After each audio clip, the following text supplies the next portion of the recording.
From Washington, this is VOA News.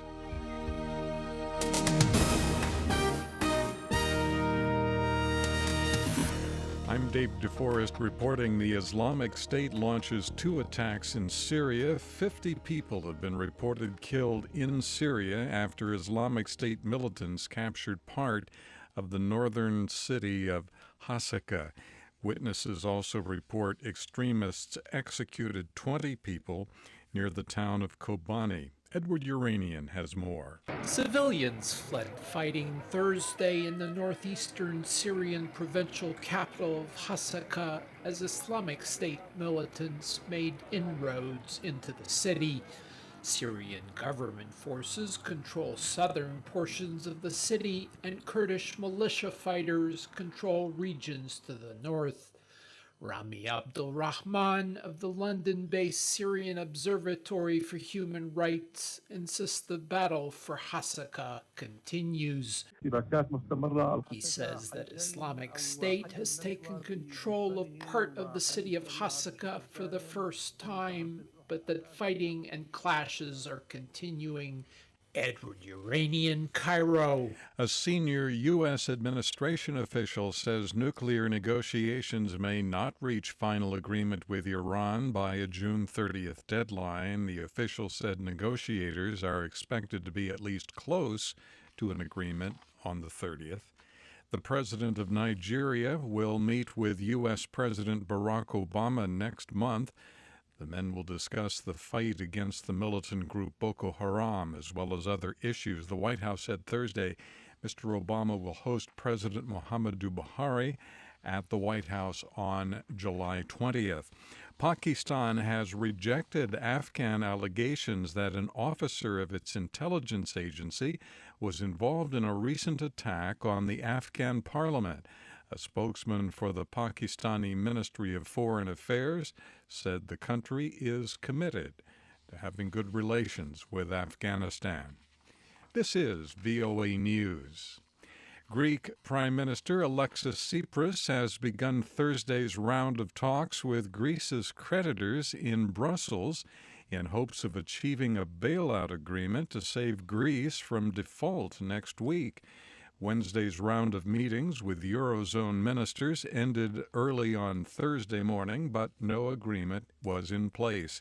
Here is Greek Finance Minister Yanis Varoufakis. Interestingly, several colleagues disagreed and criticized not only our text, but also the text of the institutions. And we decided as a Eurogroup that we shall continue our deliberations. Greece must make a nearly $2 billion loan payment to the International Monetary Fund by next Tuesday. The U.S. Supreme Court handed President Barack Obama a major victory Thursday, rejecting a legal challenge to the new U.S. health care law. The High Court voted 6-3 to affirm the legal status of the Affordable Care Act, more popularly known in the United States as Obamacare. President Obama spoke following the court's ruling. But as the dust has settled, there can be no doubt that this law is working. It has changed and in some cases saved American lives. It set this country on a smarter, stronger course. President Obama. The UN humanitarian chief says there is still time to avert a potential famine in Yemen, but aid supplies must be allowed into the country. Margaret Bashir has more. The humanitarian situation in Yemen continues its downward spiral. Health facilities report more than 2,800 people killed and 13,000 injured since Saudi-led airstrikes began in late March to aid the government against Houthi rebels who have seized several cities and driven Yemen's president into exile.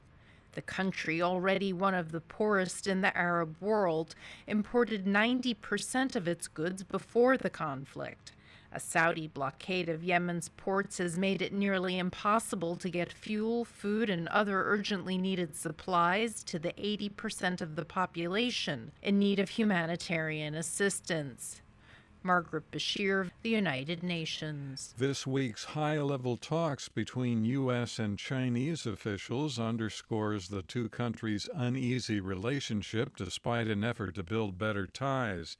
During the talks, the two countries made efforts to move forward on environmental issues and concerns about the value of Chinese currency, but they found little common ground on such issues as Chinese expansion in the South China Sea and cyber attacks targeting the American government and businesses.